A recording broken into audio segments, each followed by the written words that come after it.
Oh, well, good evening, everyone, and welcome to Environmental Coffeehouse. I am Sandy Shellis, your host, and I am absolutely thrilled to have Dr. William Rees tonight. A lot of you do know who Dr. Rees is, Professor Emeritus. He is an ecologist and an ecologist and economy. Wait, it's a tongue twister. Take But a run at it, yeah, Sandy. yeah, take a run at it. Economist, an ecological economist, which we are going to learn about. But I'm going to turn it over to Dr. Rees. And can I call you Bill for the show? Oh, absolutely. All right. Absolutely. I'm going to turn it over to Bill while everybody's joining, and I'm going to do a quick thank you to the moderators, Kim, Looney Tunes, and Bila. Thank you for being with us. I am thrilled. Welcome to Environmental Coffee House. So, who It's my are you, pleasure to be Bill? here. Who are Well, you? I'm just an ordinary guy. I had a lot of my youth on my grandparents' family farm in southern Ontario, not far from you folks, No? between Morrisburg and Iroquois, if anyone knows the highway number 2 up there. At any rate, when I was a youngster, I was one of several cousins. We were used, I guess, as cheap farm labor on that farm. And I became very conscious as an 8-year-old that, the expression, we are what we eat, Oh, because yes. everything on our plates every day from the middle of June on, I had had a hand in growing. And that struck me profoundly. I remember the first day it hit me that that was the case and that we are what we are of the earth. When, as a child, that realization came to me. It was this: I was in an elevator in free fall. My chair fell out from under me.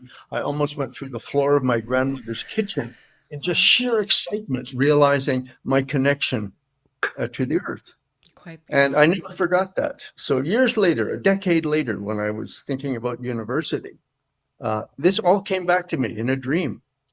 And I realized I had to go into environmental studies, or ecology as it turned out. So to make a long story short, I wound up going all the way through in life sciences and ecology, and I got my PhD in population ecology at the University of Toronto. Wow. And so that's where it all started. But I was really interested not so much in animals and plants. Oh, I love them. Don't get me wrong. I really wanted to know about human ecology. Now, this goes back a while. This is the late 1960s. And believe it or not, I applied for hundreds of jobs in North American universities, and none of them would accept human ecology. We didn't teach it. Wow. It's a non-starter. There were some people in sociology who called themselves ecologists and some in geography, but they weren't biological ecologists. They were people who talked about how humans adapt to the landscape or different social circumstances and so on. Yeah, it's about relationship, but not about humankind in relationship to the natural world. That's what I wanted to do, you see. It didn't exist as a discipline.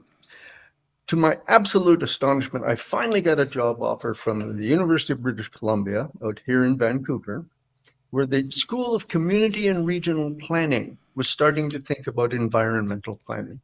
And they didn't want to get an economist or a sociologist to do this. They wanted a card carrying biologist ecologist. And I applied for this job and got it. And I set about setting up the whole programs in biological planning at UBC. So that was I wound up being the director of the school many years later. But here's the thing: early on in my career at UBC, I was asked to give a seminar to a group of senior colleagues to introduce myself to them and to display my expertise or interests, as it were. So, just for the hell of it, I decided to do a very quick and dirty estimate of the carrying capacity of our Yes. region, called the Lower Mainland of British Columbia. Carrying capacity is a population number. Mm-hmm. It's the number of heads, of organisms, of humans in this case, that could be supported in a particular habitat indefinitely without wrecking that habitat. Now, to make a long story short, I came up with some number like 30,000. Huh. And I came up with a nice little model. I had equations and all of that kind of stuff to show the productivity of landscape and forest. I mean, I care how many carrots per acre, all that kind of stuff. Wow. And yeah, it was great. It was great fun. And I gave this little presentation because the group who were brought together were going to set up a new institute of resource planning, particularly around water management at UBC. And I was politely received in my little presentation. But at the end of it, a senior resource economist came up to me and said, you and I have got to have lunch. Okay. And I was excited and thrilled. We had this lunch, and he said, look, I'm going to get right to the chase. I have to tell you that you made a fool of yourself in front of all of your colleagues. And if you intend to pursue this notion of human carrying capacity, your academic career at UBC will be nasty, brutish, and short. Wow. Wow, indeed. Now, I Yeah, have to I'll say, say. I don't want to dramatize this. He said this with great concern. He said, you're obviously not a stupid individual. But you don't, you're not aware that economists have long since abolished the concept of carrying capacity as it applies to humans. You Mhm. have to understand that trade makes it ridiculous to think of this region as having a carrying Ah, capacity. trade. You said it, yeah, you said it's 30,000 people, but there's already 1 million people living here. By the way, it's about 3 million now. So Yes. we, so how can you possibly talk about carrying capacity? Besides that, he said, there's technology.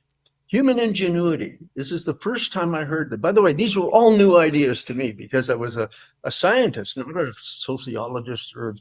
geographer or economist. He said that human ingenuity is the greatest resource. Human beings can find substitutes for any good or service provided by nature. So concern about the environment is simply a non-starter. We've just got to get on with the economic development of our region. Mm. So, in a nutshell, that was how he presented it to me and said I'd have to revise my whole purview on life if I wanted to make it at that university. Now, I went away from that meeting with my tail between my legs because Aw. he introduced me to a whole variety of concepts, literally, I'd never heard of. You know, our education system sucks. I'm talking about globally, not just in Canada or the United States. We're all raised in silos where we don't have any Sure. real contact with other disciplines and so on. You're fully aware of this. But something always bugged me for a couple of years after that session when I was trying to pull my act together.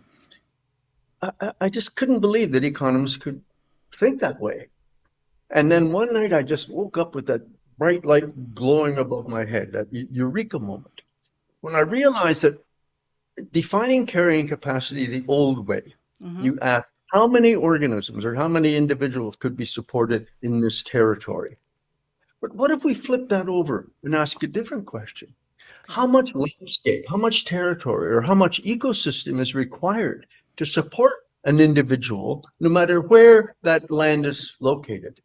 So if you follow trade flows, you will find that every trade flow, it doesn't matter what we're talking about, is connected to a piece of land or several bits of land somewhere else. Right. And I realized that if I looked at a population and examined its consumption patterns and where all of that stuff came from, I could calculate the area of productive land and water on Earth needed to sustain any individual in that population. And that became the idea, the germ behind the ecological footprint. Right. So if you think of an ecological footprint, it's your real mark on the planet. It's the Right. amount of productive land and water surface needed to sustain just you in the lifestyle to which you are accustomed. And that then launched a whole different way of looking at things. And I have to say, years later, the same economists who said I was going nowhere, after we published our book on eco footprint analysis and had several major papers out, took me to lunch to the Economist Club of Vancouver and introduced me as having this brilliant idea that turned much of his economic thinking on its head. Ooh. So yeah, this is a marvelous experience because he started as a major critic, and it was his criticism of my thinking that triggered a new pattern of thinking that led to the development of an idea that actually began to change some of his thinking about ecological relationships. And let me show you how that works out. Not long after that session, when I went to lunch with the economists in Vancouver, I was invited by the Dutch government to come to Holland and talk about the article we put out that included a bit on the Dutch ecological footprint.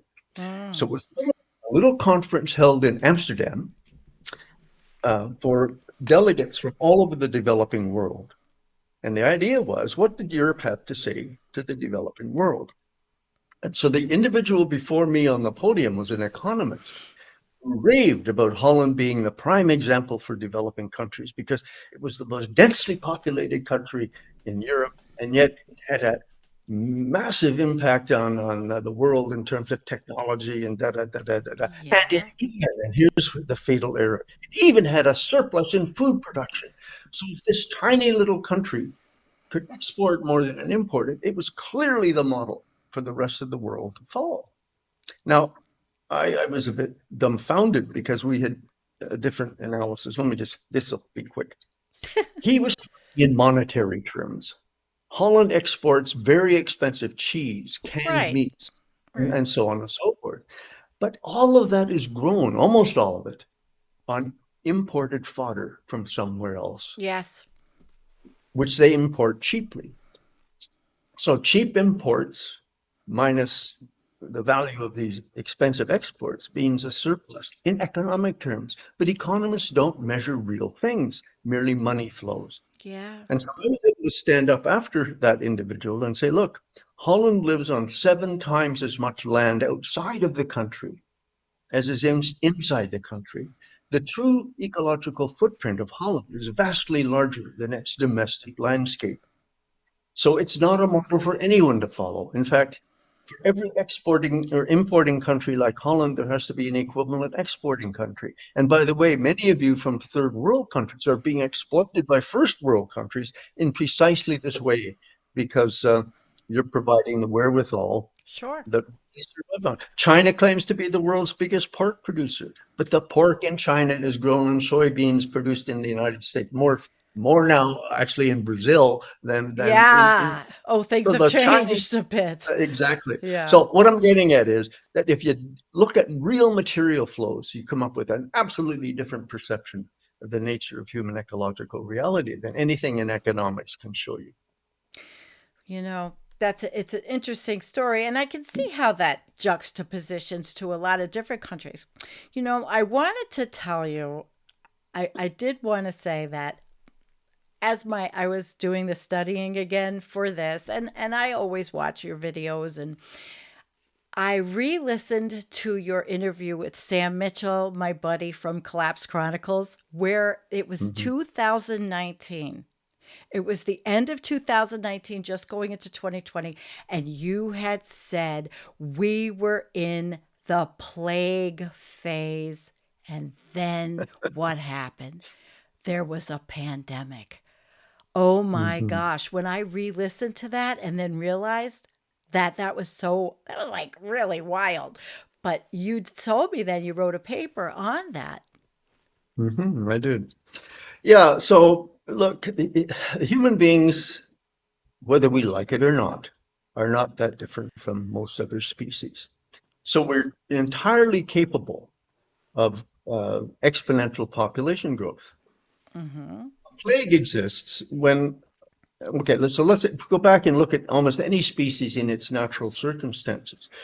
All species are capable of exponential population growth. That's the explosive growth you get Right. with All of them. compound interest. Okay, Mm-hmm. all of us. Okay, but in nature, uh, that positive feedback, exponential growth is a positive feedback, is kept in check by all kinds of negative feedbacks. So resource shortages, the spread of disease, population gets too dense, disease spreads easily, population crashes. A high population of rabbits attracts a lot more predators. The population gets Sure. knocked back.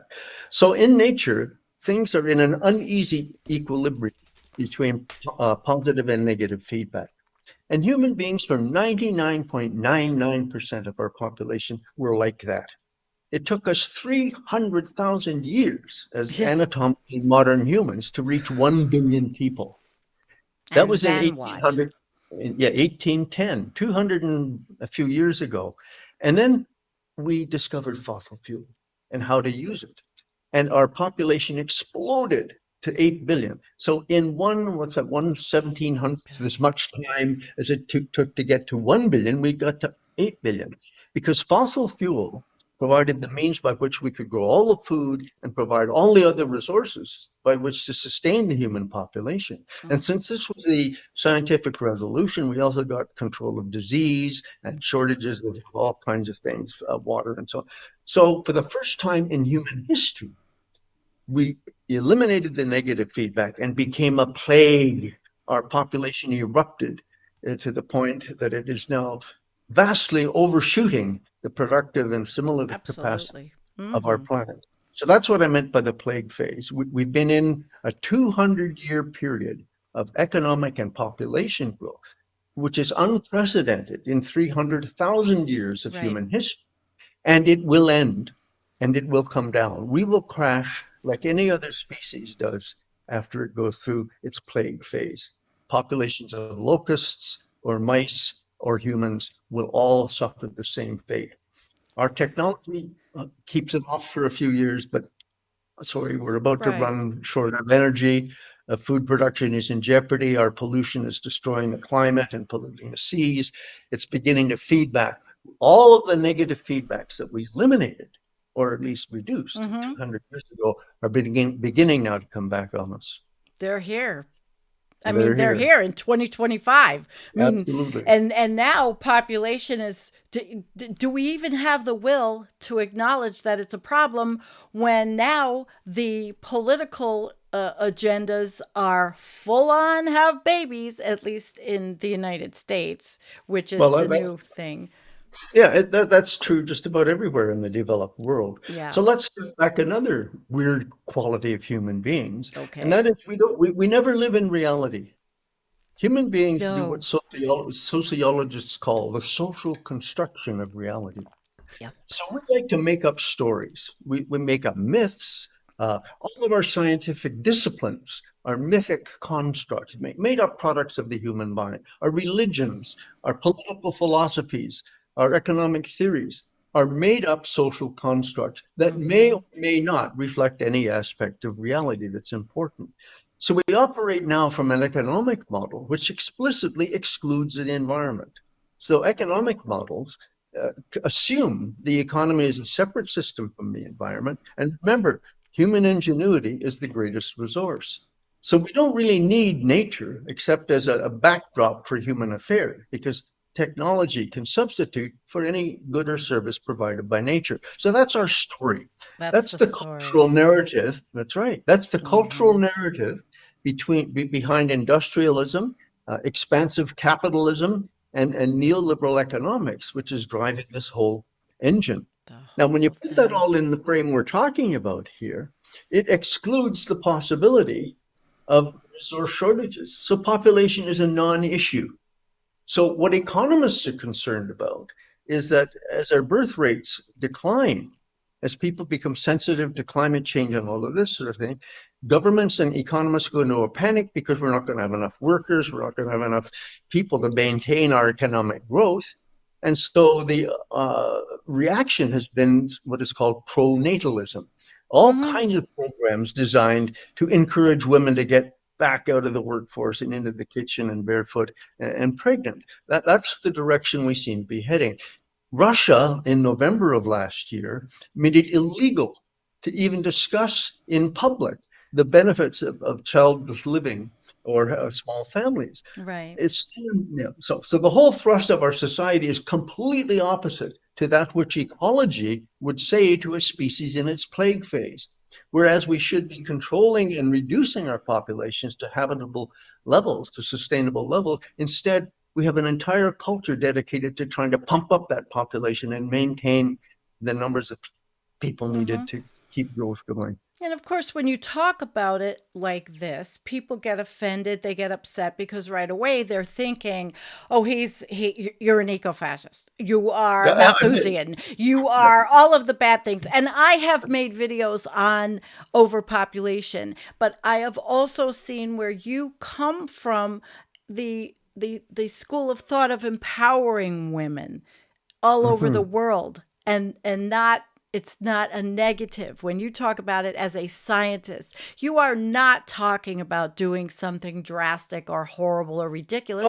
You're Absolutely being, not. no, of course not, but people do have problems, preconceived notions. How do you fight that?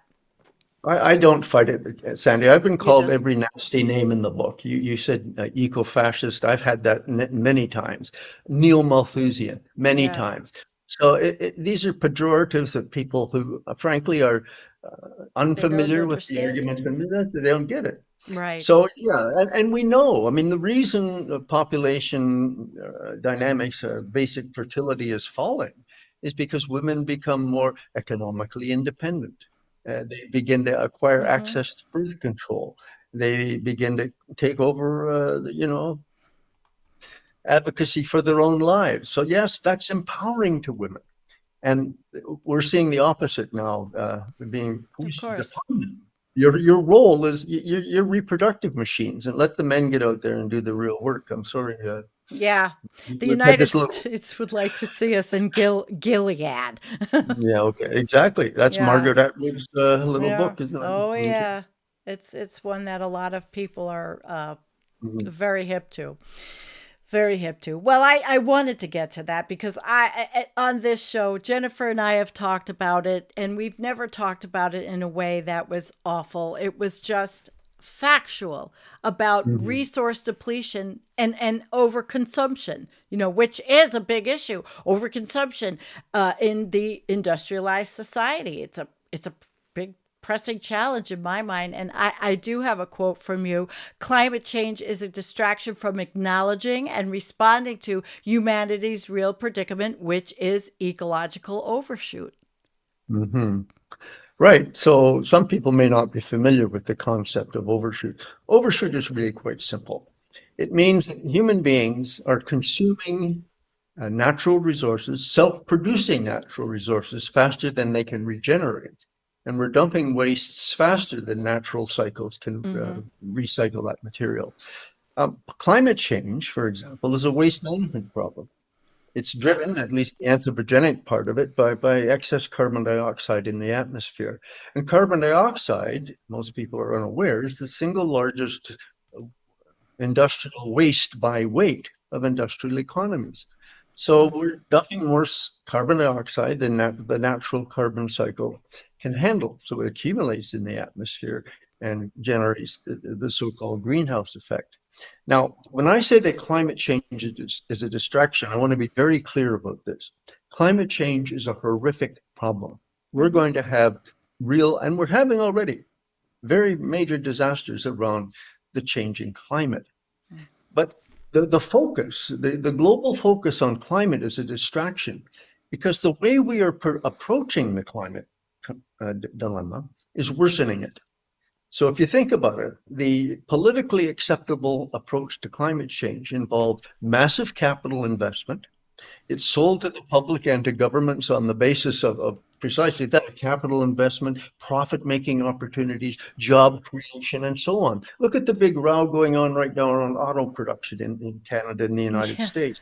We need new EVs, and we're going to produce them right here at home because they're essential for the growth of the economy, and so on. Yeah.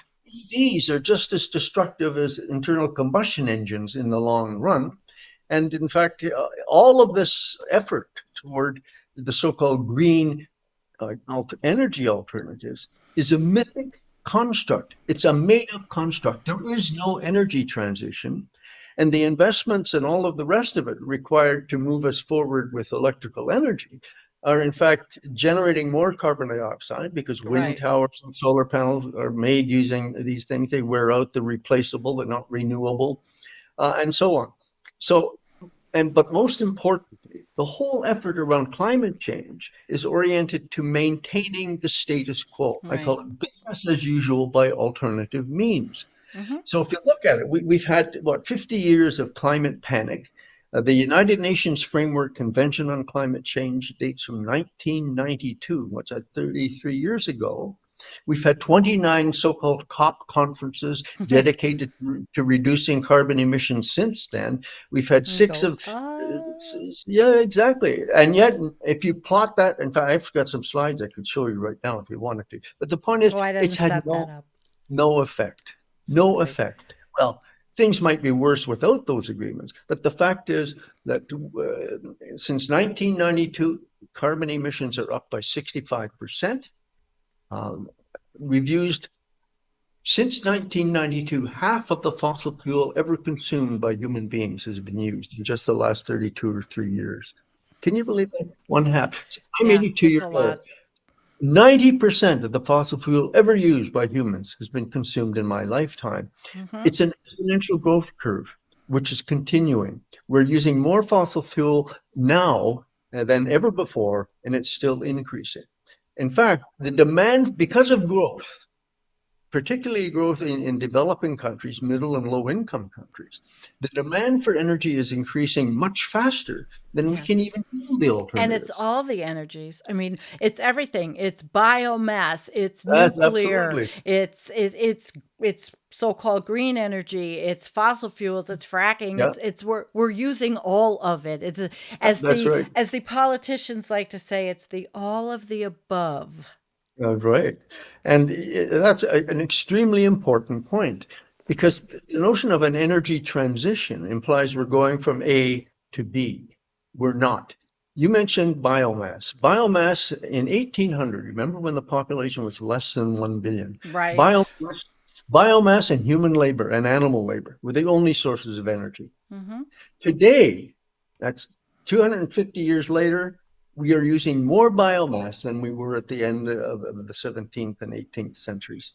That's More incredible. biomass today than ever before in humankind. But we've added to that coal, petroleum, natural gas, Mhm. water power, nuclear, and now so-called green renewable Mhm. energy. But it's additive. It's not a transition. We're simply adding to the existing supply. So if people want to do that, we've been sold this bill of goods around renewable green energy. Wind and solar, 90% or more of the investment in renewable energy is going into those two things. Okay. It's been going on now for several decades.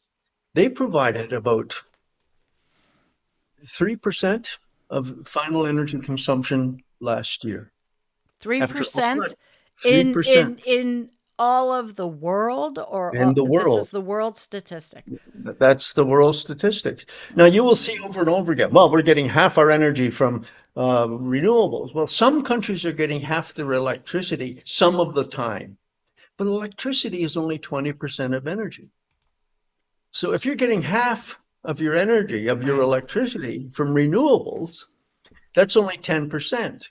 And only half of the renewables are wind and solar. So Mhm. that's 7% in the best of countries. Globally, it's 3%.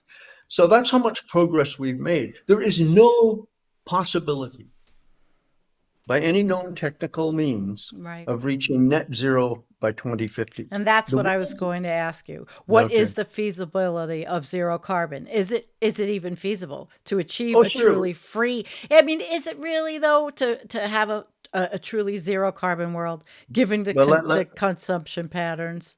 no, because look, one of the popular mottos, if you will, of the climate movement is stop fossil fuels. But today, And I don't like as we them. speak, I mean, I don't like them either. I right. think we need to phase them out. But we're still 80% dependent on fossil fuel. 80% of the primary energy used in our culture is fossil fuel. All of our food production is based on fossil fuel. It Mm, doesn't matter whether you're growing it or right. processing it or transporting it. It's Right. almost entirely fossil fuel. So if you were to stop fossil fuel, the global economy would implode and billions of people would be starving. So yeah, we got to phase out of fossil fuel, but it has to be according to a well thought out cooperative plan B in which we phase out gradually from fossil fuel use while bringing on stream whatever renewables we can, Hmm. but we also have to massively reduce the population so we can get it down to a sustainable level, which might be some think as much as 2 billion.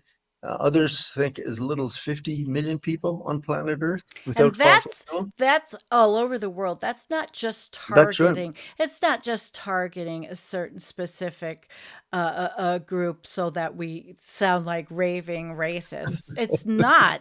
It is No, of course not. empowerment. It's empowerment of women. And you say that uh, we tell stories. And Hmm. there's so much storytelling in all of that, and so many different places. In the United States is one of them, where having children and having kids is the big thing, and without any thought of what is the future going to look like. It's 2025. That's We are right. at 440 parts per million in carbon in our atmosphere. We have hit 1.5 C in the heat, global warming. We are on a bad trajectory. People don't believe it. Honestly, have you heard of the I Love CO2 campaign? Have you Oh, heard of that? yes. Oh, Oh, it's absolutely. just awful. And now it's the brainwashing misinformation is all over the place. I love CO2. They're selling hats, they're selling shirts. CO2 is great. It's plant food without anything else. And it just disinformation and misinformation is something that really drives me crazy. Well, our society thrives on Audit. misinformation. Sure do. And it's absolutely true. Carbon dioxide is plant food, but we need water too. But you can drown in water, Mm-hmm. and plants will suffocate in excess carbon dioxide. You know, Sure. there's such a story behind this, and it would take the whole rest of the afternoon to talk about it. But it's an obscenity to promote that kind of thinking in Yeah. today's world when we need something dramatically different to pull us off. Yeah. We're going to Dance have is some. sponsored by Shell and Exxon. Yeah, absolutely. Yep. Yeah, Yeah. exactly.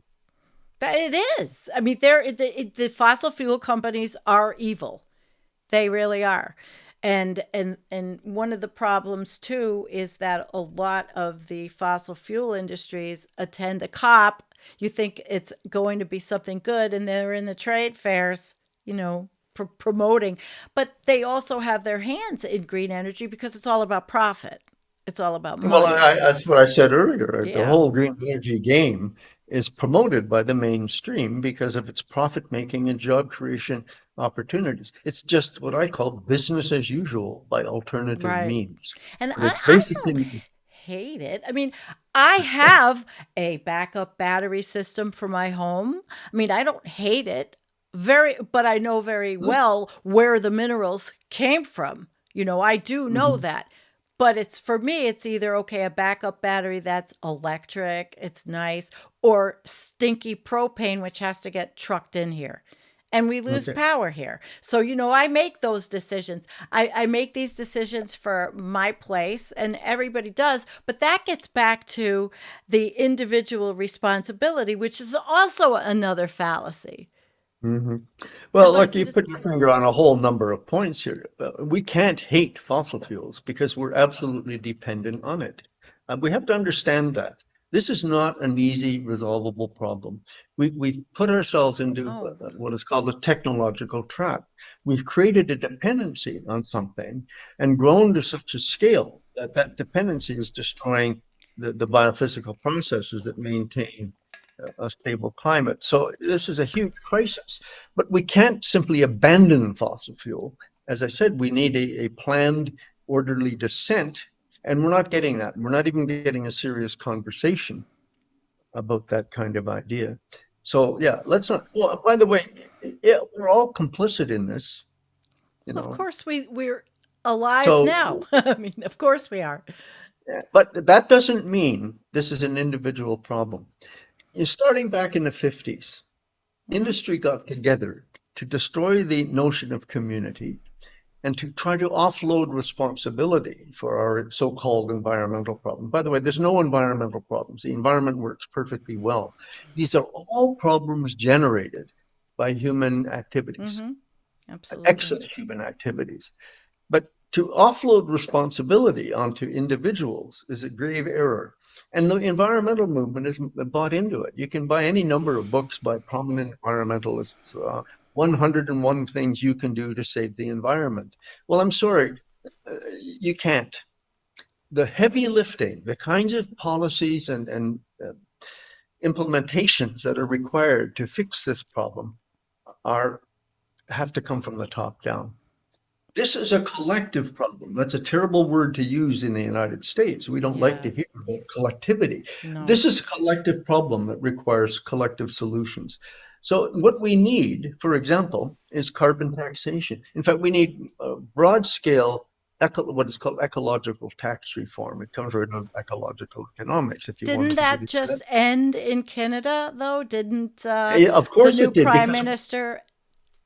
Indeed, he did, Yeah, because we've bought this bill of goods that we were talking about earlier, and it means we're regressing. We're not progressing on this problem. We're regressing. Almost everything that we purchase today is underpriced. Keep in mind we have an economic system that externalizes environmental costs. We think of the environment as an external. The important stuff is over here in the economy. And so pollution and resource depletion and these sorts of things are huge costs, but nobody pays for them. They're not reflected in the price of goods and services. But if we had mm, ecological tax reform to raise things to the true costs of production, then we would be making some real progress, because it would force industry to get much more efficient in the production of everything. And true. therefore, okay. Anyway, but my bottom line is this: we are not doing any of the things needed at the high end. You, as an individual, if you live in a big city, cannot implement better urban transit systems. You, Hmm. as an individual, cannot create district heating systems. You, No. as an individual, can do none of the things that would make a real difference. Showering with a friend has certain appeal, and it may save a little water, but it's not going to solve our environmental issues. These are collective problems that require collective solutions undertaken by governments on the behalf of everyone.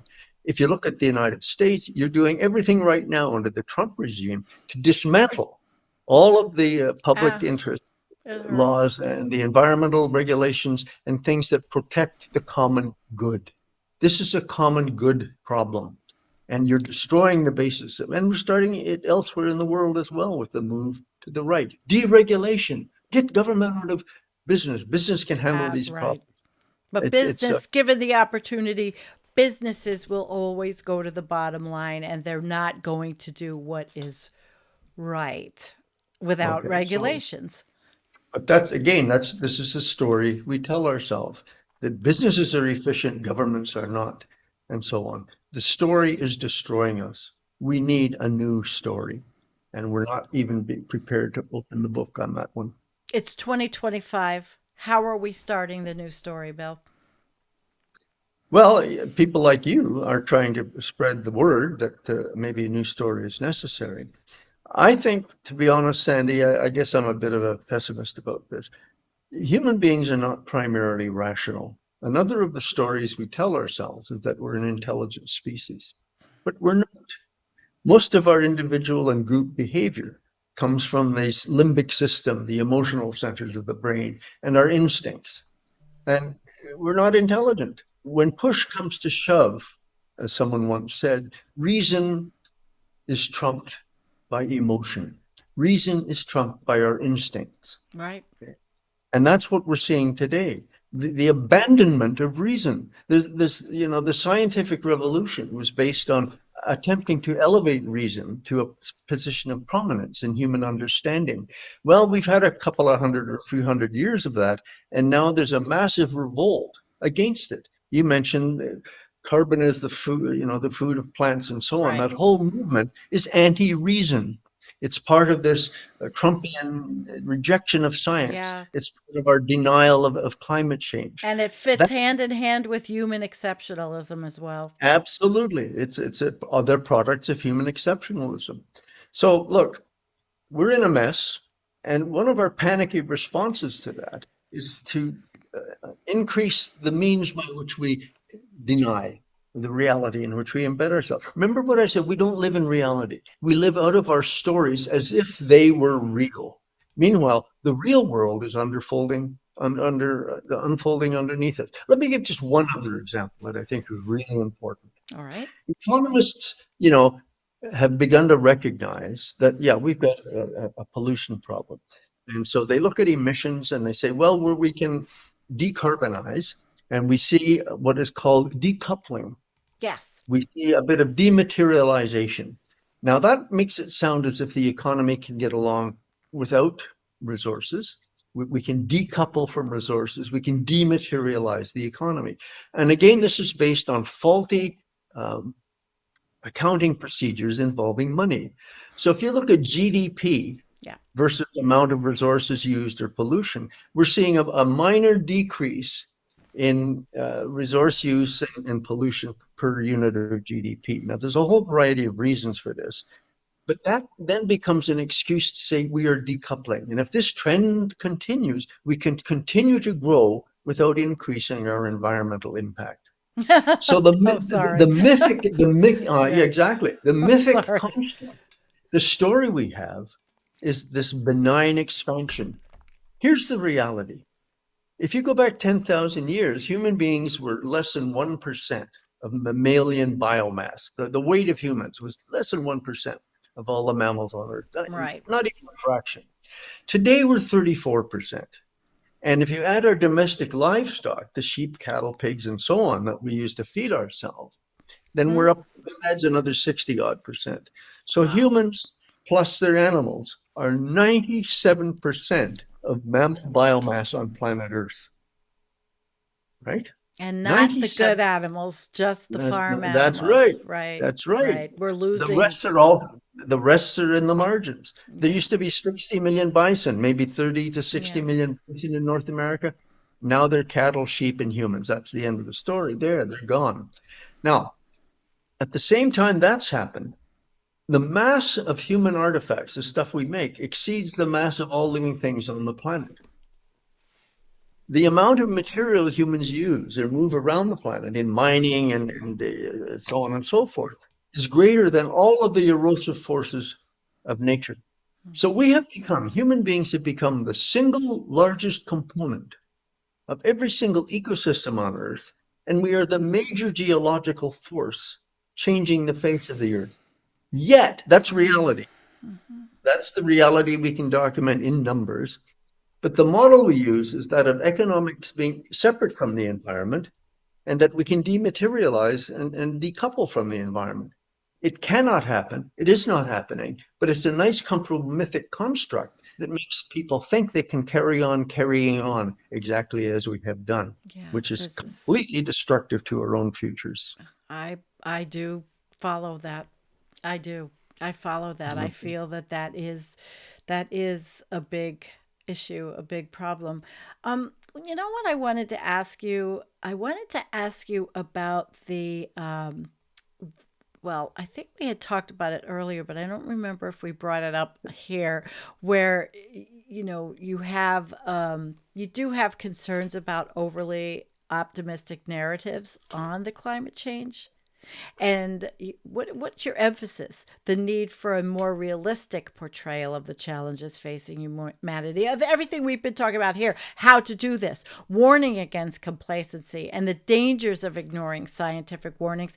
And the quote, in effect, society is electrifying the Titanic while Mhm. ignoring the icebergs, which is William Ophel's 2021. Can you maybe delve into that a little bit? Well, sure. Look, the problem is that iceberg, and that iceberg is actually two layers. The most obvious physical part is overshoot. Climate change is just one co-symptom of a Sure. huge problem. That's right. Here are some others: biodiversity loss, ocean acidification, land and soil degradation, tropical deforestation. The list, sperm count, The human sperm planetary counts are, boundaries. that's right, the planet are another bunch. That's what we're, Potsdam. 6 of 9 have already been exceeded. So all of these are indicators moving in the same awful direction. And yet we ignore them completely because we're uh, tied into this notion that it doesn't really matter, that what really counts is economic growth. And by the way, Mm. we rationalize economic growth on grounds that we need the money to address the climate change issues and all of Yeah. these other problems that we Money, see. money, money. Money, Mhm. money, money. Okay? Mhm. Now, there's a bit of truth to that, but obviously, we're not solving the problem. We're making the problem worse. We are. So you cannot, and here's the bottom line to your question, you cannot fix the human conundrum, this ecological predicament we find ourselves in by treating any single symptom in isolation. Mm. You cannot, it's like if you've got a brain tumor and you get constant headaches and you take aspirin to relieve the pain, you're not fixing the brain tumor. But that's what we're doing by trying to address any one problem at the same time. On the other hand, if you address overshoot, you fix Mhm. all the symptoms simultaneously. Overshoot, as I said, is too much consumption, too much pollution. But the only way, and here's the kicker, this is what nobody wants to admit to, the only way to address overshoot is through drastic, major reductions in material throughput, as economists would call it, energy and material consumption, and major reductions in pollution. But that has to accompany a major reduction in human population. So everything needed to fix the overshoot problem is anathema completely against the ideology of perpetual growth because we are such geniuses, we can solve all our problems through technology. That's why nothing's happening. Would you say that's more so in industrialized nations because of the fact that industrialized nations use so much more of anything than the smaller countries, let's say in Absolutely. Africa, or the indigenous people in Canada, or the indigenous people in Australia who Or the United really, States. or the United States by no fault of their own. It's really it's the income inequality issue also that's really Well, driving so much of this. well, absolutely. And, much of the wealth in rich countries in North America and Europe is derived from the exploitation of cheap labor and resources in developing countries. The whole World Yeah. Bank International Monetary Fund scheme lends those countries money to Hmm. develop their resources, but they wind up paying interests on those loans. And in fact, there's several studies that show the amount of wealth being extracted from the developing world vastly exceeds the amount of investment that rich countries are making in the Absolutely. developing world. And it's just getting So worse. that's right, because the whole way the capitalist system works is that people with money get money, people without money pay money. All right, the rich get richer, the poor get poorer. And we've created this global scheme whereby capital extracts wealth, not only the immaterial wealth, the resources, but even the monies generated by sale of those resources in the world economy resides or goes mostly to the rich countries, not to the poor countries. Right. So if you're developing a copper mine in Gambia or someplace in Africa, they borrow the money. But there's a shell company in that African country that Hmm. actually transfers all the profits to its head office in Zurich, Switzerland, or some such place. Mm. So they get all the cash. The people in whatever the African country is may get a bit of cheap labor, but they also get all the environmental pollution and damages caused by the development of the mine. Very few of the financial resources reside there. Nigeria is an oil-rich country and one of the poorest in Africa Yeah. because the Why is profits go that? elsewhere Right. because they don't own their own resources. They don't develop their own. And of course, there's a corruption within every country where the elites acquire more and more of their own national resources. Oh, yes, we That's are the. happening, by the way, in a certain country to the south of Canada. Yeah, That's don't an I know it? increasing problem right now. Okay. It's what's happening is just insanity. I mean, but And by the lest way, we the go there. wealthy elites are fully aware of the consequences of this. So people like, well, your friend Elon Musk, and My they're friend. Oh yeah. I well, call them the bunk. you must know Yeah, everybody, I call but them the bunker babies. oh well, that's exactly it. They're the bunker They're building babies. bunkers. I They know. feel that wealth shields them from the collapse of the world economy. And by the way, that's why they want to go to Mars. Yeah. You create a dead shell here on Earth, and you flee the system by getting you and your friends to a new settlement on Mars. I mean, it's an That's absurd. Nobody, this ain't going absurd. to happen, but that's the model they're But that's operating. their human exceptionalism. But Exactly. you're right. I do think that these very ultra obscene wealthy people understand that they must understand the concept of overshoot, but they have no compulsion to stop. And it's just more and more and more. The bigger the yachts, the bigger the things that they have. It's just it's insane. And what do you call it in your newest paper? Your newest paper, Modern Techno Industrial Peoples, their well, you want to talk about your new paper, actually. Well, it's a couple of years, if it's the one I'm All right. thinking. Well, the obsolescent I talk, yeah, brain. cognitive obsolescence. All right. Yes, the All right. obsolescent brains, economic climate change, and overshoot, which was a very Okay. interesting paper to me. You want to? We could Well, segue there just a before very, we. Yeah. just very briefly. Okay. Uh, yeah, my argument is I'm a biologist. I Mm-hmm. believe in evolution. A lot of people are abandoning any faith in evolution. But the reality is that human beings, I mentioned earlier, we're about the modern form, 300,000 years we've been around, but our Mm-hmm. brains have actually shrunk over that period of time, by the way. We were much smarter probably 300,000 years ago. Anyway, the bottom line is this. We evolved in relatively simple circumstances. If you go back even 10,000 years to the hunter-gatherer, the end of the hunter-gathering period, people lived in small bands or communities. You might meet 150 people, Dunbar's number, in the Mm-hmm. course of your lifetime, or know that many people. You lived in small territories, home ranges, so called, that were relatively simple and constant because major changes weren't occurring. So, neither your social nor your biophysical environments pose much of a challenge to the developing human neural system. So we tend to think simplistically.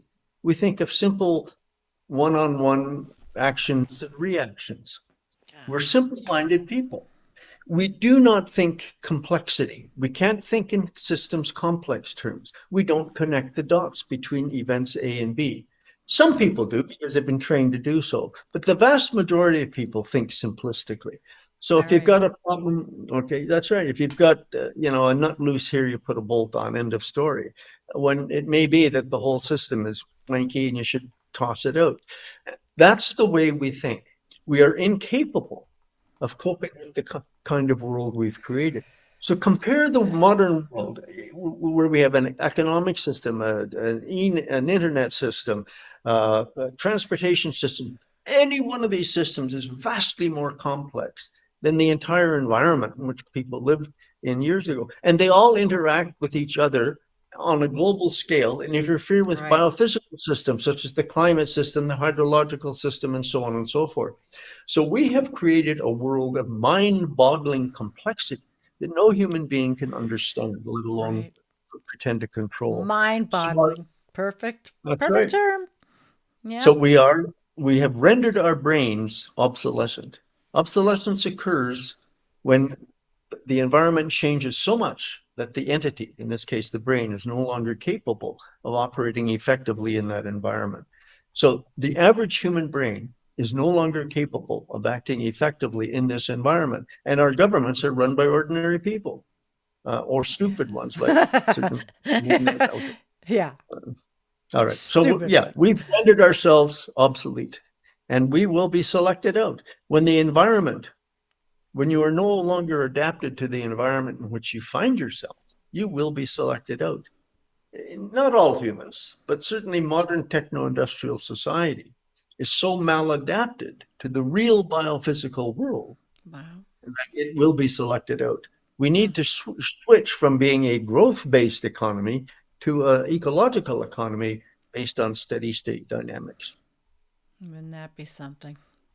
Yeah, it ain't going to Yeah. happen in your lifetime. Now, you in this paper you have there is so much momentum to the exceptionalist agenda that we are victims of the quintessential rock and hard place. Hard place, yeah. Option 1 and option 2. Would you like to talk about those?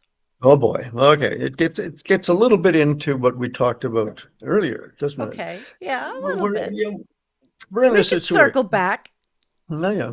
Well, look here. We've got a problem. Say climate change, for example, and our absolute dependence on fossil fuel. So we have two choices. The first is to abandon fossil fuels rapidly and expeditiously, Hmm. in which case the economy crashes. And by the way, we still get climate change because the residuals will last for some decades after this. The economy crashes, millions starve, there's riots, mass migrations, global dissent and wars and all the rest of it. Right. That's option one. Option two is we don't abandon fossil fuels. This is the default option of techno-industrial society. We will use all the economically accessible fossil fuels we can get our hands on. That's why oil and Exactly. gas use is still increasing. Coal, we're going back to coal, and so on and so forth. But this exposes us to massive climate change plus resource depletion, et cetera, et cetera. So it also results in suffering of hundreds of millions of people, mass migrations, geopolitical disruption, and potential collapse. So neither of the options in their Are extremes good that are ones. that's right. Unless you see, and this is the big kicker, are we capable as a species of coming to a sufficiently sophisticated understanding of the nature of our predicament to create the plan B, an international, cooperative, gradual, well, has to be within a few decades, degrowth, a contraction of the human economy and population until we reach a compatible configuration with the productive capacities and assimilative capacities of the ecosphere. That's the third option that nobody wants to talk about. The third option. I used to really like the degrowth paradigm. I Well, did. you might. Yeah. Well, but it's an economic paradigm, isn't it? Well, it's a paradigm that says, look here, the economy's too big and we're using too much. What they refuse to do so far is the population issue. Mm. To my mind, you can't have degrowth without degrowing the population as well. We are not, keep in mind, people forget, the world is not now supporting 8.2 Eight billion people. is it 8.2 billion? It's Oh, 8.2 billion. But we're surviving by depleting our natural capital. We're yeah. overfishing, we're destroying soils, the forests are going to hell in a handcart, the climate Yeah, is it's true. changing. All of these things are indications of what? Overshoot. So to reduce those symptoms, you need to shrink until the fish stock Yeah. is capable of recovering, until the soils are being regenerated, until forests can regrow, until biodiversity can bounce back to the point where it creates. You see, people don't realize this Earth isn't just a beautiful planet that we happen to have found and can live on. Right. Life created these conditions. Right. All of the oxygen in the atmosphere is a product of biophysical system, particularly photosynthesis. The nitrogen balance is a product of biophysical, biological processes. Life creates the environment necessary for life. And we, as a human species, are destroying the environment that has sustained us, the environment that, in which we evolve. We are rendering the environment into something that is hostile to continued civilized existence. We won't eliminate all people. It's unlikely that No. this, but we'll eliminate the prospect of so-called civilized existence because that's what we're doing. We're on the verge of it right now. I have a question for you. Yes, So a lot of only times one. well, a million, but a lot of times people do talk about, okay, when collapse as it's not a thing that's going to happen. We're not collapsing tomorrow. It's not just okay, boom, we're done. Or No, just like the blue ocean event in the Arctic. It's a process. It's a process. We're living through the process of collapse. But what do you think about? Because you say that a lot of people say, well, the Earth will be fine. And some people say things like, yeah, shake humans off like fleas and blah blah blah, which I don't yeah, yeah, yeah, yeah. I don't like. But what about nuclear power plants and radiation? Will that affect then the regeneration in 10 million years or whatever it is? You have ideas on that? Um, The meltdowns, if it happens. well, nuclear is a big issue. I mean, if we had an atomic war, for example, the atmospheric conditions would create a nuclear winter and wipe out probably 80% of the surface dwelling species, including human beings. I mean, there are possible extinction events even for human beings. Yeah. I don't think that we're going to go back to nuclear power as an electrical generation in a way sufficient to cause that kind of problem. It may cause local problems, as we did at Chernobyl. But Hmm. even there, the environment, the ecosystem around Chernobyl has rebounded. This Okay. species have recovered and so on. But time, it takes time. It takes a passage of time. And you can't have those incidents repeated over and over again, or the radiation level never goes Right. down and recovers That's my sufficiently. concern is the Okay, well, radiation it is level. a big concern, but let's be optimistic and think we have enough sensibility not to go completely in that direction. Although, to be honest, you're reopening nuclear plants in the United States Yes, he and in just signed Europe. something today, another executive order for nuclear. I mean, it's just Okay, and not, Europe is doing the same because you see yeah. they've been burned by the renewable energy thing. You're probably aware that a week or so ago, Spain had a massive blackout because of the instability of an electrical grid too dependent Yes, on yes. the intermittency of solar energy. Well, that scares people. And so they realize they have to have some kind of reliable contingency power that can instantly be brought on stream when the wind Right. don't blow and the sun don't shine. Hmm. Nuclear is a good candidate if you don't have natural gas or Well, oil. It will come back. the nuclear scientists seem to think that they're going to come up with, is it fission or fusion? Wait, the the Well, the no, the the development of all the new different, yes, no that's fission. waste fission, and Fission. the waste will be used again, and we won't have casks of waste like here in No, no, West no. Valley, New That's York. that's that's all nonsense. We're now involved in nuclear fission. What they're trying to do is create nuclear fusion of hydrogen, which is a far less radiative process than fusion, which is the destruction of fission, rather the destruction of uranium.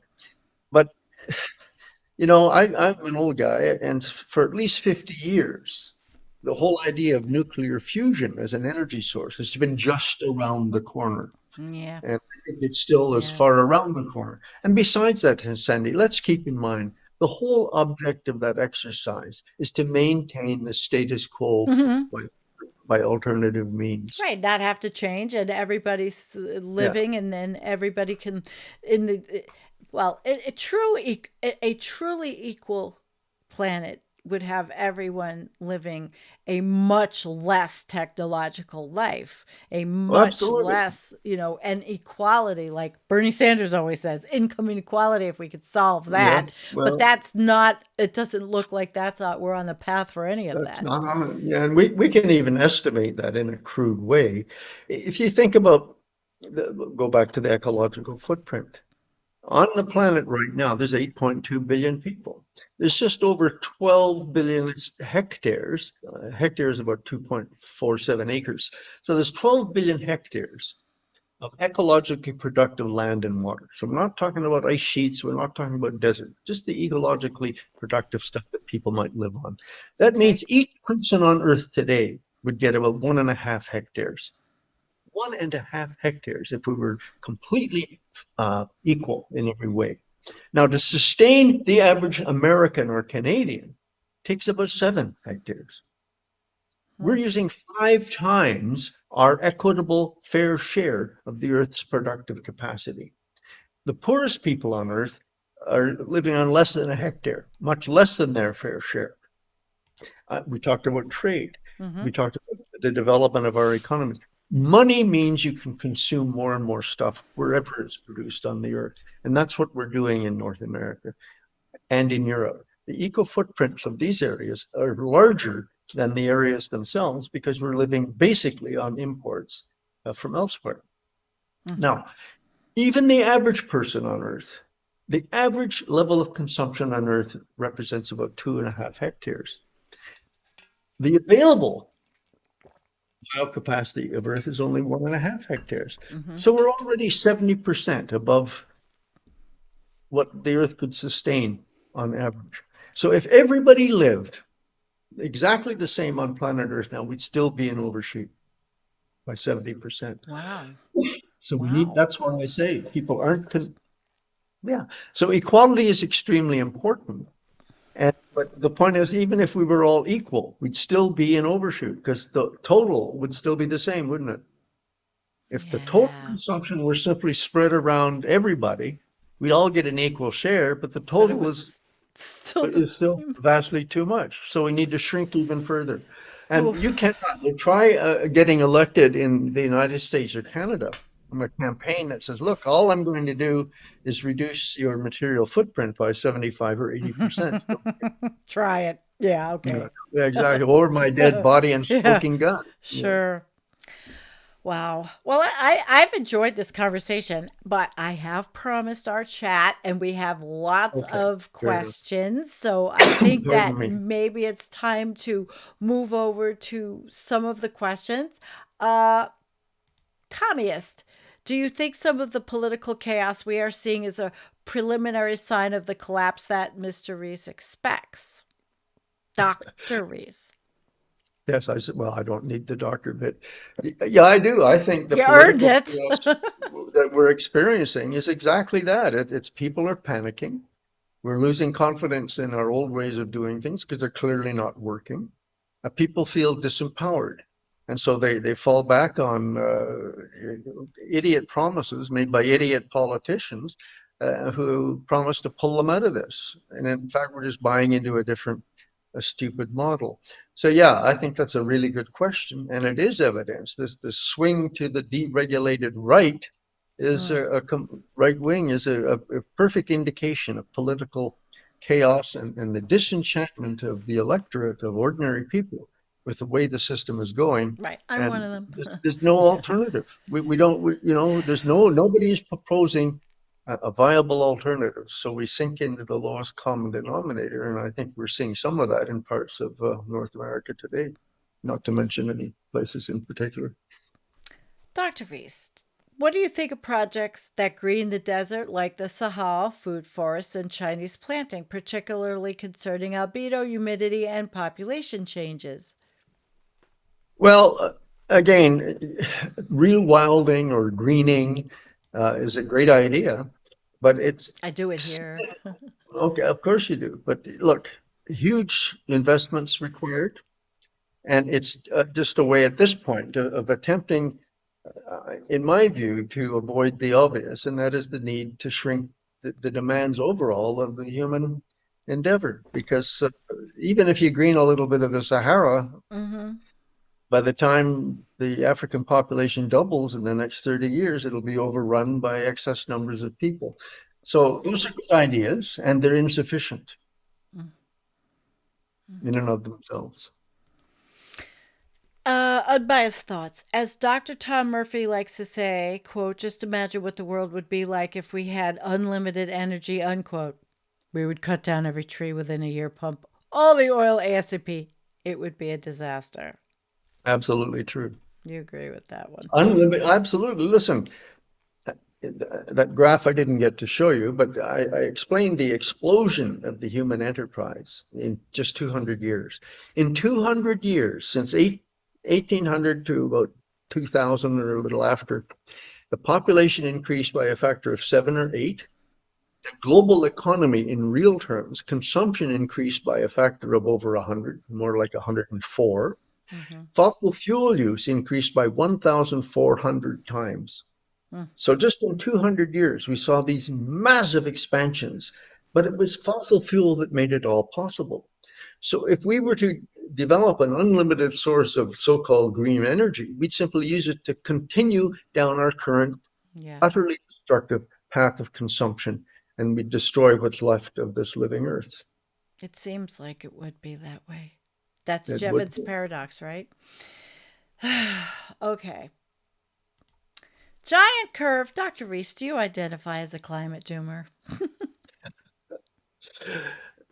Well, again, I think the focus on climate is a It's misfocus.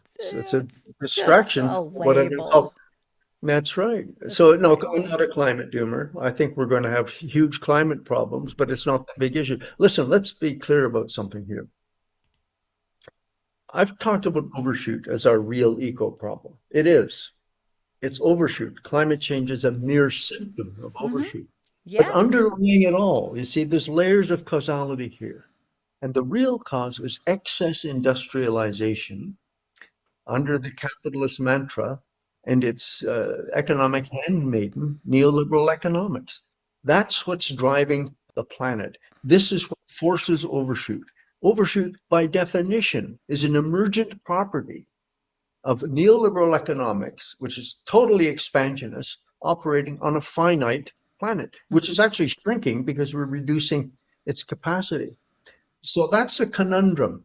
The conundrum here Mm-hmm. is that we are embedded in a social construct, an economic and industrial system, which is completely incompatible with the operating principles of the ecosphere. We are in what is called a predicament. There Yeah. are no solutions. Predicaments have outcomes. They don't have solutions. So we can do all kinds of things. There will be outcomes, but they won't solve our basic problem until we realize what the real problem is. And it may well be unsolvable in any recent time frame. Mm. Do you algae can sequester 100 gigatons of CO2 per year? Why not focus on algae? And we did a show together with Voidas Yin Yang. He was on with me, and it was fun. Hmm. What do you think of the algae? It's natural. It's clean. He talks about it. It was a very interesting show. Yeah, well, algae are in the oceans. There's hundreds of species of algae, and in our lakes. Why don't they just do their thing if that's such a great way to go? I mean, we're polluting the oceans. There are huge dead spots in the ocean Yeah, uh, we know that. because of algae. Those are algal blooms. So I just have no confidence in these kinds of schemes that are based on very partial insights into the nature of ecosystems. When a lake becomes overgrown with algae, it depletes the lake bottom of oxygen. The algae on the surface layers begins to die out. It sinks to the bottom of the lake. Lakes Hmm. and oceans are stratified thermally. And so when that organic matter falls to the bottom, it begins to decompose and consumes all the oxygen and kills off all oxygen requiring life. So it's simply a non-starter from the perspective, as I understand it. It's just not going to operate Oh. in any time Well, frame. I Okay. enjoyed doing the show with him. It was all Well, right. it's great to have these wonderful ideas, We but do. let's. We've had so many people with Mhm. interesting ideas, and ideas are what makes the world go round. It does. Now, Kim is with us. Kim, Kim, you're Canadian, right? True equality for women worldwide would solve many ecological issues. Yes, I believe that. Yeah, And she well, I says think I think it would certainly begin to solve our population problem, and it's equality lowers the birth rate. absolutely. That's exactly what I'm saying. And that would indeed greatly reduce the pressure on the ecosphere. We need much less than replacement fertility right now. And by the way, it's a hidden trend, but human sperm It counts, is. this male sterility, Yeah, that's are happening. down by about 50%. And some people are suggesting that we may self sterilize, the human race may sterilize itself by the end of the century, making reproduction almost impossible. Women won't even have to worry about birth control because men won't be able to function as sexual reproducers. Oof. That's a Is possibility. that really? I mean, do you have a time frame on this whole Well, I don't. This is sperm not my problem? research. No, no. Well, you can look it up. Some Yeah. say by the end of the century, if current trends continue, the drop in male sperm counts, and by the way, it's not just humans, a lot of mammal sperm Yes. are also in decline because it's probably the result of hormone mimicry, the fact that some of our industrial chemicals, including female birth control Uh-huh. pills released into the environment, Oh, are yes. getting into the food supply and Oh. feminizing the male population. And so we're seeing men born or babies born with smaller penises, undescended testicles, and ultimately low sperm counts as these hormone mimics tend to pervert the development of male fetuses toward the female Oh. in the thing. So every sperm may be Yeah, sacred as that was a joke. I had bought that website because Mhm. I was going to use it and make a big joke out of that when No. it was a Okay, thing. but you get the So point. he knew. If we Yes. run out of sperm, the species can kiss its ass goodbye. Boy. Okay, let me everybody's very okay. How about this? Doesn't Daniel Roosevelt's aerosol masking effect being twice as bad mean collapse will accelerate the methane bomb from ESAS? Possibly. Oh my goodness, I'm not. I don't Okay. understand those things to All come. right. But That's we're all right. going to have a. No, no. We've Look, talked about it. aerosol is extremely important, but here's what's happening right now, as we've reduced the sulfur content of marine shipping fuel. The aerosol content of the atmosphere has declined markedly. So in the past decade or Right. so, the so-called solar imbalance, the heat imbalance, has Mm-hmm. increased by a factor of 3. We're getting less and less reflection, albedo, of the Earth because of reduced atmospheric aerosols and reduced cloud cover. So Earth is warming 3 times more rapidly now than it was just a decade or so ago. This is going to cause a massive methane bomb by some authorities if the tundra starts to decompose much more rapidly, and the marine clathrates, frozen methane at the bottom of the oceans around much of the continental shelves, are released. This could be an amazing issue. And right now, we're seeing parts of the Arctic Ocean where the sea is literally bubbling because of methane releases at depth in the oceans. So that methane bomb, some say Mm-hmm. it'll never happen, others say it's a real potential, is something to think about. We're certainly Sure. seeing increasing methane concentrations even faster than carbon dioxide increases in percentage terms, not in absolute terms. Methane is We a have huge potential problem. Yeah, we've dealt with that for years on this Okay. channel. Um, Okay. what's the sperm rate by the end of the century? The doctor didn't finish the thought. Well, the current trend says that men will essentially be sterile by the end of the century. So that's the 2100. Yeah, that's right. We're Wow. 50% down now, and we're on in that direction. Now, again, not my research. I'm just reading what I read, Right, and right. these are the scariest of those scenarios. So you could see effective meal sterility of a large part of our population by the end Mm. of the century if the trends continue. Do we need a Montreal protocol for methane and other GHGs? Unfortunately, we can't control the methane. The methane is largely a product of the existing warming. Methane will be released as the Arctic Ocean, not ocean, but the Arctic The tundras and permafrost the thaws. permafrost melts and The so on. thaw, yeah. That is going to happen. It's going to happen at an accelerating rate. Whether it becomes a bomb in the way that some people think, I don't know. I have no particular expertise. What we do know, as I said, that right now the methane content in the atmosphere over the high Arctic is much higher than elsewhere, Yeah. and it's rising rapidly globally. It's more rapidly, I forget the proportion more rapidly, but more rapidly than carbon dioxide. And it's a much more powerful greenhouse gas. It is. Yeah. If all industrialization was stopped and animal agriculture was stopped, would the number of humans still be too many? No, because we die off very rapidly. Oh, that's pretty heavy. Well, it is. I mean, he's essentially talking about the cessation of much of agriculture. And our agriculture system is It's entirely killing. industrial and it's entirely dependent on fossil fuel. That's an old estimate, but they used to say that for every calorie of food energy, we use 10 to 15 calories of fossil energy to grow that calorie of food energy. Wow. So you cannot deindustrialize agriculture without massively impacting food supplies. And getting out of animal agriculture on its own is not enough. You know what? People, we use tons and tons of pesticides and fertilizers in You growing, do. and And that's a fossil fuel product. that is Yep. too. Yep. Yeah.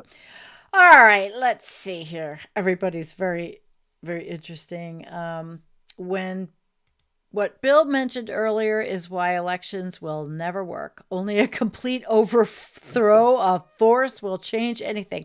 Where's your other question, my friend? He had another question. I know he did. I had written it down, but all right. How about Dr. Rees? Have you looked into the destruction caused by deep sea mining, specifically the sediment that it will create that could suffocate sea life? I haven't looked into it personally. I'm dead set against it, not only because of the sedimentary problem and the fact that deep sea mining in general is a pollution generating activity, but it's simply again one of these technical solutions. You know, we run out of easy access to minerals on the surface, so let's screw up the oceans to keep the big ship going. So I'm absolutely flabbergasted that people are so naive as to think that deep sea mining is going to be Oh, a solution to our problem. it's horrible. I can't stand it.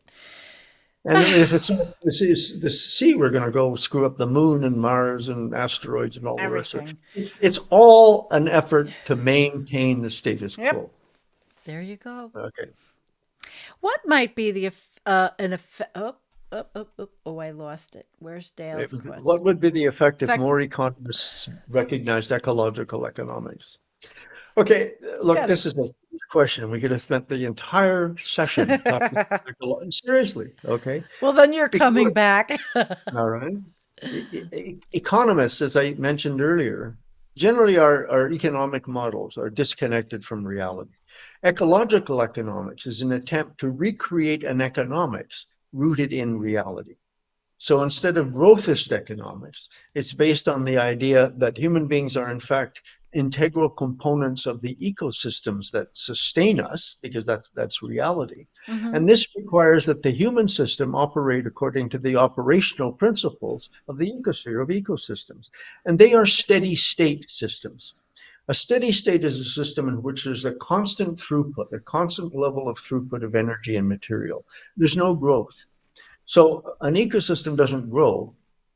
I mean, plants grow on an annual basis, but the total biomass and so on remains more or less constant and fluctuating because there's a constant throughput of solar energy. Ecosystems operate with a constant, steady influx of solar energy. All material flows through the ecosystem, through the ecosphere, are constrained by the energy flows generated by photosynthesis from the sun. So we need to have an economic system that operates according to those same principles. That's to say, no growth, but a steady throughput of essential resources sufficient to maintain a population. And the population would be determined by both the quantity of production and the quality of life that we like to have. You can have a lot of people living poorly or a few people living well on a constant, steady throughput. Hmm. So an ecological economics would require a lot of thinking around what is an admirable or necessary or desirable material lifestyle, and how many people could a steady state economy sustain in a given landscape. You know, this is so simple when you think about it. Think of an island that Hmm. had a couple of hundred acres of arable land. If you were stranded on that island and had no opportunity whatever of ever going anywhere else, the first question you as a group of people might ask is how many people can we support on this 100 acres of land? There you go. It's so obvious. And you can't go to 10,000 people. You can't go to two people. So you'd have to figure out maybe 20 people could live on this island. Now, Earth is an island. It's out there in the middle of space. It can't communicate meaningfully with any other verdant planet. We're stuck on this island. So why is it more difficult to think about the Earth as a limited island that can only sustain so many Yeah, people? It's ridiculous. And yet we that's don't make that mental leap because we think simplistically. yes, which is part of the paper that I read about the Mhm. brain. I loved it. That's right. I loved it. All righty, let's see. We're going on an hour and a half soon, guys. Hi. Okay, late to the show. Great. but to have Dr. Bill Rees with Sandy, what a coup for me. And so kind of Dr. Rees to appear. Thank you. Thank you. Yes, Well, I thank you felt the very much. same way. We've enjoyed, I think I hope you've enjoyed being with us. I certainly have. I'm glad. I'm glad. Let's see what other questions. Keith said an economist would have to understand biology, physics, and math to understand. No problemo. Yeah, right. Right. All right, guys, let's see. Bill's a legend. Ian could listen to you read a phone book. Yeah. That's Ian. Thank you. Giant curve. Dr. Rees, at what point in time did we go wrong? Oh, that's a big one. Um, Probably with the development of metal weaponry back in the Neo Stone Age, the Ooh. Neolithic. Because Ooh. look, people think we invented and adopted agriculture. That's probably not true. We got so good at hunting with metal weaponry Mm, that we wiped out the animal populations in our habitats.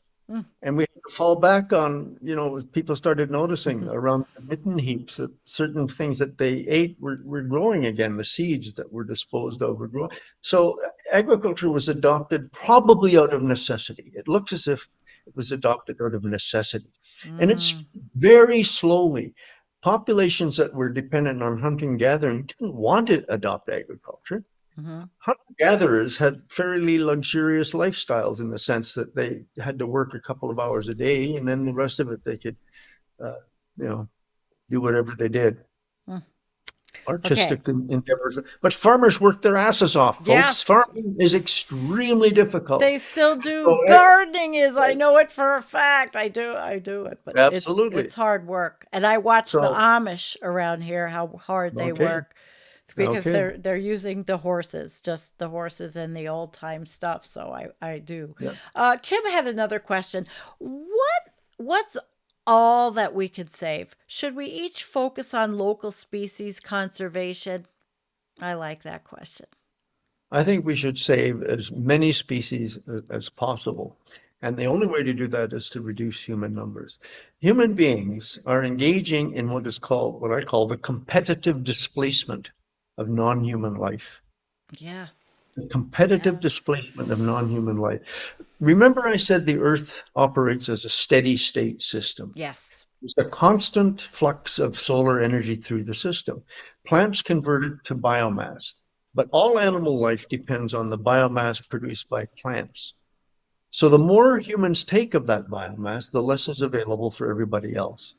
So I think we mentioned somewhere along the way that this 50 or 60 million bison that used to inhabit the Great Plains of North America, along with an almost equal number of pronghorn and deer and so on, have been competitively displaced, pushed off their land by human beings that now grow grain and oil seeds and so on and so forth to Mm. sustain themselves and their animal populations.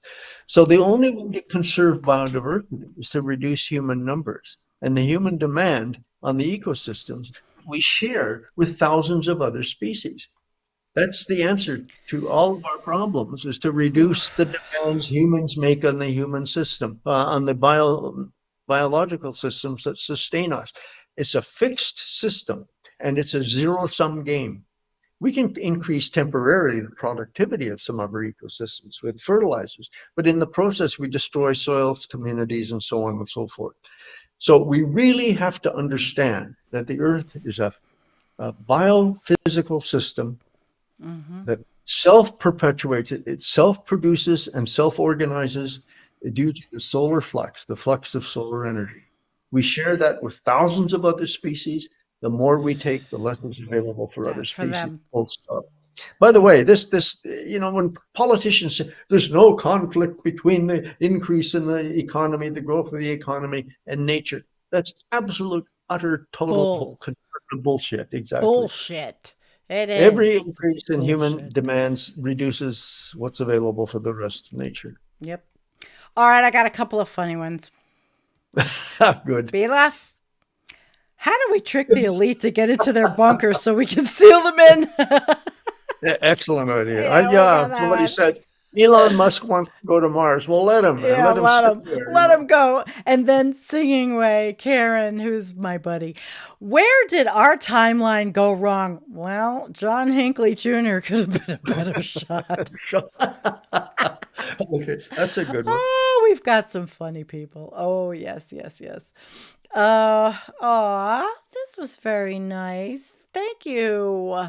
What do you make of the Y2Y wild life corridor? A great idea. Yeah, me But too. it's a tiny little stopgap measure.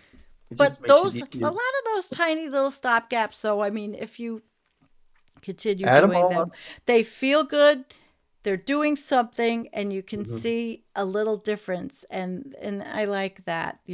Yeah, of course. Those are the Yeah, I'm not things that knocking it. I said it's a great idea. It's just, yeah. in and of itself, Thank it's you. look, we need a third or a half of the planet dedicated to other species. The real wilding of Earth is what's really It would necessary here. really be beautiful.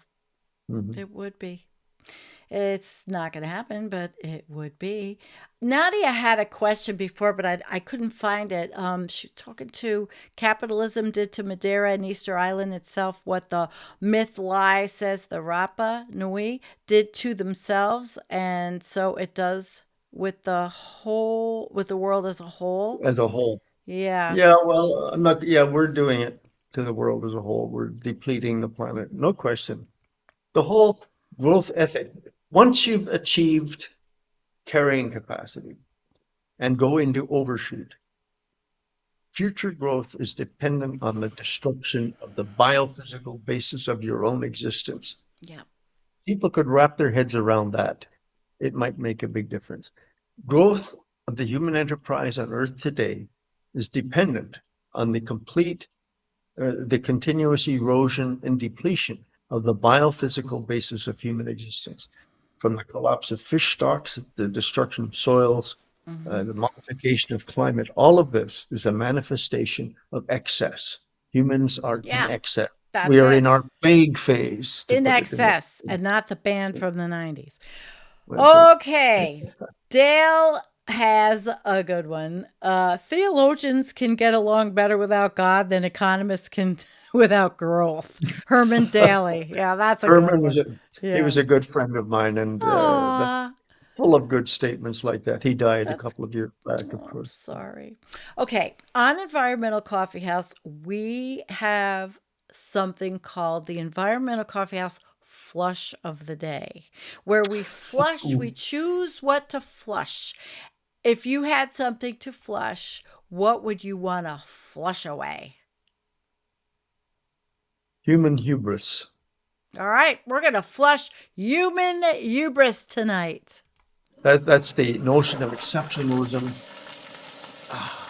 Oh, I feel so good. Yeah, we do it every show. We flush Excellent. something. I ask everybody to have a environmental house, coffee house flush of the day. That's a big flush. That's TR said that's a big flush. All right, let me see. Everybody's very excited in the chat. Still, we have a lot of comments. Woohoo! We flushed that one away. Yes, endless growth is the ideology of cancer. Absolutely. Isn't that the one? Hi, Jane. Oh, Dr. Jane Van Dess. Oh, she's wonderful. Do other ecologists agree with Dr. Rees's math in his papers? Yes. Some do. Most do, I would think. She's amazing. You should know her. Yep. She is a gynecologist and she works for Hmm. women's rights. Amazing, amazing person. Hmm. I love her. I've had her on the show. And oh boy, we're gonna need a bigger toilet. Who wrote that? Yeah, we're gonna need a bigger toilet. Yeah, okay. I'm gonna need the golden toilet now, right? Yeah, the Oh septic tank Lord. is Yeah. overflowing. Yeah. Oh gosh, please let's not talk about that. I have a septic tank. Um, Saint Hubris is considered the patron saint of hunters in Catholicism due to a pivotal event in his life that led him to God. Born in the 7th century in Aquitaine in modern day Belgium. Well, that was an interesting piece of trivia, Del Sol. Thank you. Thank you. Thank you. That's right. I was thinking that if ecosystems don't grow, Wall Street must hate it. Yes, we've got some amazingly funny people that follow us. I love my chat. I love everybody here. And we are an hour and a half. I don't want to keep Bill too long. He has a life. And, I just just what? I You have a just want to make life. clear. Yeah, I do. I do. I don't have a The life. They know that. the ecosystems don't grow. Let's not be. I don't want to confuse people. Of course, things grow in nature. They don't grow indefinitely. That's the point. And an ecosystem, there's a constancy, a seasonal cycle, growth in the spring, collapse in the fall, and so on. So it's an unstable equilibrium, but no constant growth. You don't see twice as much of everything every year, which is what we expect as human beings. Yeah, we do. Bombus In has fact, a question. Oops, the worst sorry. thing to my mind is that look at bird populations are crashing, insect populations are Oh, crashing. that's So we're seeing that tragic. literally the human system I wrote in a paper recently is causing Earth to bleed life. We're destroying the biodiversity of this planet. There's nothing truer than That's my that. last It's comment. happening. And Mm. Bombus, I wanted to bring up, he had one comment, and I'm happy he's here. I have a rather crazy question, but I'm going to ask it anyway. Is Dr. Rees following any of the progress in quantum computing? Is it conceivable it may present some solutions to our predicament? So is it quantum computing mixed with a little AI or what? Look, AI is a big mystery. We don't really know whether it's going to be net positive or net benefit. Quantum computing may make us capable of, doing a lot more mathematical calculations vastly more quickly. Hmm. But will it, if we don't ask the right questions, then they're not going to solve the right problems. So we're in a predicament, and these techno fixes are not showing any real sign of elevating our understanding of the nature of our predicament. To the extent that quantum computing can do that, to elevate our understanding, that would be wonderful. But then we'd have to do something about it. We do not need more information. We do not need more analysis. What we need is more understanding of the nature of our predicament Of where we from are. from the existing data. And that's more than adequate. The excuse that we need more data is simply nonsensical. It's a delaying tactic, bordering on Ooh. denial. Ooh, that's heavy. But we do Mhm. have a lot of data. We do understand. We have, Of course we do. just go to Potsdam and And look at everything that Romsdorf and Rockstrom have done. Go to Paul Beckwith's channel. There's so much. Paul, actually, I watched, Paul Beckwith, don't you? mhm. And Yeah, yeah. I watched his video. He did your paper. He did a very nice Mhm. job going over the last paper that I brought up. So yeah, there is a lot. There is a lot of good stuff. Well, everybody, I I will end with this comment. Great show. So glad to hear Dr. Rees and everyone's questions tonight. We really did. I have to say I completely did enjoy this, and I would love for you to come back again sometime. Well, and Absolutely. where I am. Yeah, I think that there would be a lot of questions, but a lot more interest. And maybe I'll let you go on some of your own pet topics instead of just the questions. But that was Oh, great. well. Thank You you, notice everyone. I'm a bit of a motor mouth, so you better be careful about what you have. I Anyway, it's been wonderful talking to you, Sandy. Thank you Thank so you much for the so much, invitation. everybody. I love you guys. It's been wonderful. Thank you, Bill. This is it was the highlight of a lot for me. Thank you. Okay. Thank I you. All right, delighted. everybody. Peace out, and I'll see you on Sunday for Pajama Sunday, which I wake up in the morning, roll out of bed, and do a pajama show. And everybody comes. All right. Good night. Peace. Good night.